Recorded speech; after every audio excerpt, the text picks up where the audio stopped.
Hey everybody, so we're back, and this video we're here to discuss my 2-week postpartum update as well as baby Saisha's 2-week update. Say hello. Hi. So here's our pretty girl. She's growing so large already, and we just wanted to show you guys what she looks like. She is beautiful. She looks just like her mother. Yeah, she looks just like Cyan. Yes, she does. And without her elbow, you'll see she has my lips. Oh, yeah. Right, baby girl? So she nursed on one side. We're going to try to get through this video as much as we can. If we have to stop, hey, we're new moms, so we'll have to just stop and finish it at a later time. So, yes, let's discuss my 2-week postpartum. As far as recovery, immediately following labor and delivery. Hi, Snooky. Hey, baby. Immediately following labor and delivery, I was wheeled into a recovery room, which was, which was a really good experience. I had no idea that postpartum involves so many different nurses coming in and checking on you and checking on the baby. Oh, yeah. So our baby was born at 7 pounds, 11 ounces, and she was born at 6:25 p.m. on February the 4th. Immediately after having her, about an hour and a half later, we got wheeled into our private room. Yes. Y'all saw the view. Yeah, the view was really, really nice. And so I thought I was going to just be able to go in there, do some skin to skin with our daughter and just relax. Oh, no. Oh, it was all wrong. So they took her away to the nursery just to weigh her and to clean her up. And they brought her right back to us. And again, for my postpartum, baby. Oh, look at you, cutie. For my postpartum, the nurse actually just came in with some witch hazel pads, which I didn't know what they were. They were like little pads that go on your actual pad. Again, I had an episiotomy, so it was a lot of blood right away. I didn't know that I wouldn't be able to like get right up and just like walk into the room on my own. They were like, sweetheart, you have to get in this wheelchair. Because I felt fine. I was fine to walk except for one of my legs was still a little bit numb from the epidural. Look at my beautiful munchkin. I can't stop staring at her. She's so gorgeous.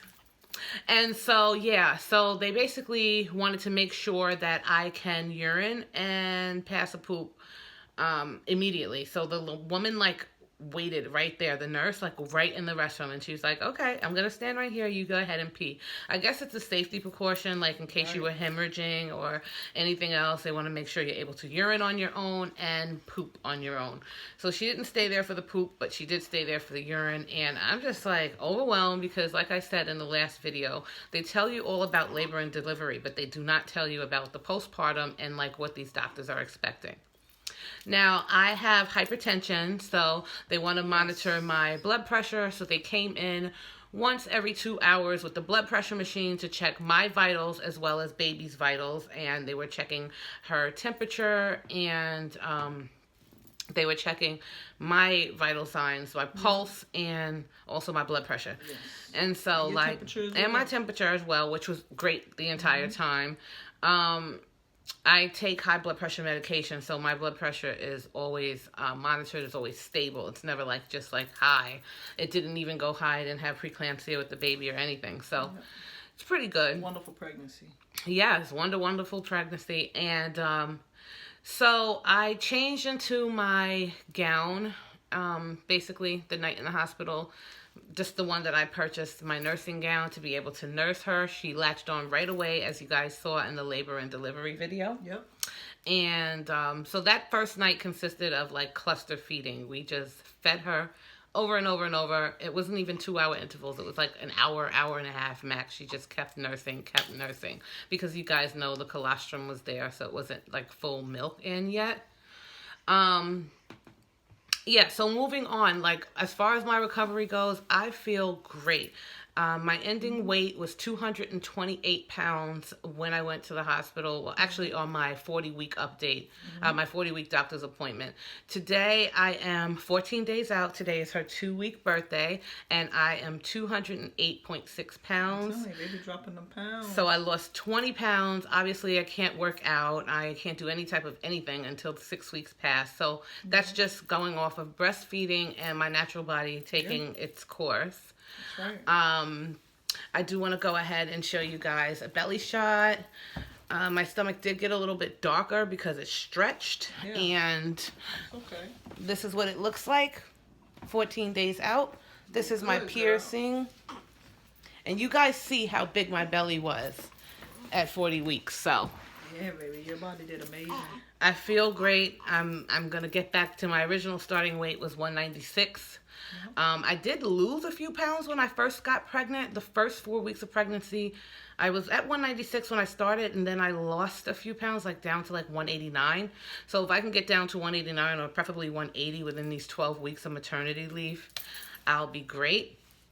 And that'll be perfect. And so yeah, there's not much to update on me. I'm still wearing, I know this is TMI, but this is a postpartum update, but I'm still wearing pads. That's right. You know, I use a squirt spray bottle just when I'm showering to make sure that I'm treating the episiotomy correctly. I did get one suture with the episiotomy, so it's supposed to dissolve. I don't believe that it has done that yet.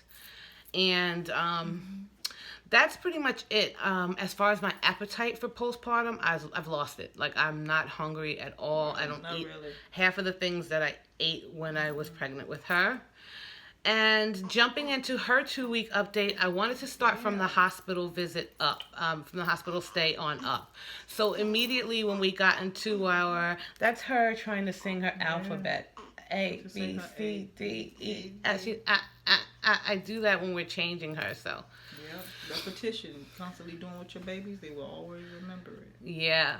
So basically, when she came into the room with us, when we took her immediately, we had to have her jaundice level checked. What they're checking for is bilirubin, which is a mechanism that shows up inside of the blood. Basically, babies' livers do not develop as far as they should develop when they're in the womb, so there's a possibility that they can become jaundice. Now, the doctors did inform us that she wasn't at a level that required photoimaging, like light radiation, but her levels were a little elevated, so they wanted to repeat a test on her. Now, this test was a little bit evasive because she was just 1 day old, and they had to, if you're familiar with this, prick her heel with a little needle and draw some blood into a little vial, about 550 mLs, just to see what the bilirubin level was. Now, this bilirubin that's shown in the blood, it basically elevates as their hours elevate. So I believe the first prick came when she was 24 hours, but then they tested her again when she was 36 hours, and they were still a little higher than they would like it to be. So, again, a perfectly healthy baby. She wasn't premature. She wasn't anything, but there was some testing that had to be done that I wasn't aware of. So they did the bilirubin levels, and it came back a little higher. So they said when we get released at 36 hours the next day, they wanted us to follow up at our pediatrician. When I went to the pediatrician, she suggested that I go over to the lab and have it done, which we did. They pricked our baby in her right and her left foot. Come on, baby mamash. Hey, baby. I know you're ready to nurse. They pricked her in her right and her left foot, and they didn't get enough blood in both vials. So we had to bring her back to the hospital so those people can do it correctly. Hey, boo-boo. Hey, mama's girl. I know you're hungry. We're almost done. We're almost done. You know, I have another bubble right on the dresser back there. Oh, it's okay. And she has a full head of hair, you guys. She does. She's just so precious. Hey, mamas. So they pricked her. Her levels were still a little high. They suggested us to do it one more time again. And again, we're exclusively breastfeeding. And so in order for the jaundice levels to decrease, they have to basically poop or pee it out. Right. Now, people who nurse basically don't get the full amount of feed in if you were giving her formula. So they asked us to substitute, well, not fully substitute, but just in conjunction with the nursing, to give her some formula so that she can pee and poop a little bit more often. She was giving us about 2 poop diapers and 3 wet diapers in a day just from my colostrum, but she needed to be about 4 poop and 6 pee. So I gave her formula for 3 days after the hospital, along with breastfeeding, which we're no longer on the formula now because we went back to test her bilirubin levels and they had stabilized. Yes. So again, she wasn't high enough to have any photo imaging, to have any light put on her, but she did show signs of having a little bit of jaundice, and you can notice it like in their eyes, which it's totally gone, or in their skin tone. She is American Indian, Native Indian, right? Yeah, Native American. Native American, so African, she has a red undertone. So very red undertone, especially when she gets upset. She turns as red as a beet. Everybody wants to know what she's mixed with. So again, she's African American from mom, and the donor is Native American, and Caucasian. So she's a perfect little blend. And again, we selected a donor that was similar to me. Right. I'm majority Cherokee Indian. Yes. Look at that. Can't you tell by those cheekbones and that nose? Right. And so her complexion kind of blended with us. That looked similar to me. Of course, personality, everything was similar to mine. And this is what we got. And she's beautiful. She is beautiful. A lot of people ask the question of, will we do this again? Absolutely. We do want more children. Our next journey we plan on within the next 2 years, embarking on reciprocal IVF, whereas we are going to use the same donor specimen, and I am going to be taking Taisha's egg. They will do like a reverse IVF and basically insert the fertilized embryo into me. I will carry, so to speak, as the surrogate, but our children will be genetically siblings. Tied to the both of us. Right. Yes. And also, you guys, we got her birth certificate within the 2 weeks, as well as her social. It came on in 1 week, actually. I think the social came first. The social came pretty quick. Well, like 5 days.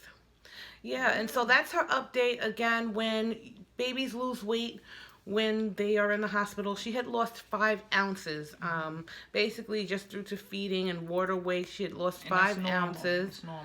And then when we went back to her 1 week appointment, so she was born at 7 pounds, 11.6 ounces. She lost 5 ounces, and then she gained it back. So at her 1 week appointment, she was 7 pounds, 12 ounces. So she's eating really, really well. And she's such a well-behaved baby. She does right not now, cry. She's up. Her eyes are wide open. Show you guys her again. Eyes are wide open. No, she didn't close them now. Don't be shy. Don't be shy, Snooks. And that's just pretty much it. I think I covered everything with postpartum for me. Is there any postpartum things for you? Because your spouse, I mean, she's been the best with helping cleaning and laundry and cooking and, you know, just pretty much doing everything that I cannot do. Listen, this is my wife. I used to do that stuff for her regardless, but I knew I was doing it for a reason. Like, she did something that, you know what I'm saying, most women can't handle. It's not easy carrying a baby, and nor is it easy giving birth, and she did it for me. The least I could do was take out the trash and mop and sweep and do the laundry and stuff and feed her. And having our mother-in-law here for 2 weeks from Florida to help us as well. Again, really our family is pretty I guess sparse and spread out. And we have some family in Pennsylvania. We're here in New York, and my wife is from Florida, so it's good to have family around. My mom came by, my brother from North Carolina, and my mother-in-law, and that was wonderful. But it's also great to have our house back and just be us, and just to embark on our new family. And enjoy this family thing, you know, we got going on. A, B, C, D, E, F, G. So that's going to be our time. It's going to be time to nurse her. Yes. But we will be coming back with more videos. I'd like to show you guys while I'm on maternity leave, a day in the life with a newborn. Absolutely. And our baby girl, our sugar girl, she has an Instagram page. Yes. Go ahead and follow her. That's at Saisha. We're going to post it in the description box. _Corinne. We'll put it in the description box. Absolutely. And somebody did ask me how she's feeding. She feeds every 2 hours. hours, and she's drinking 4 ounces of milk. I mean, you can't measure it directly from the breast, but when Taisha gives her a bottle in the evening, overnight she's doing 4 ounces. So she's doing really great. well. She does sleep in 3-hour intervals throughout the night. She only wakes up twice throughout the night. And she's been sleep trained. She sleeps in her own crib from day one. Since she was 3 days old, she goes to bed in her crib around 11. She wakes up around 2 and again at 5 a.m. She's so mature. It's like she doesn't have to face us. We got a monitor in there. We can see her on the camera. We can hear her. And sometimes we'll wake up and she'll just be sitting there just looking into the monitor. Just chilling. Yeah, and it's just a blessing. Just chilling. I love her so much. We love you, baby girl. So from our family to yours, we will see you guys in the next update. Be sure to leave any questions below, and we'll include our social media handle. Absolutely. We appreciate y'all support.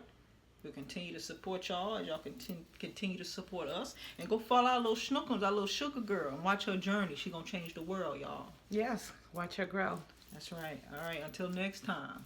Bye. Peace.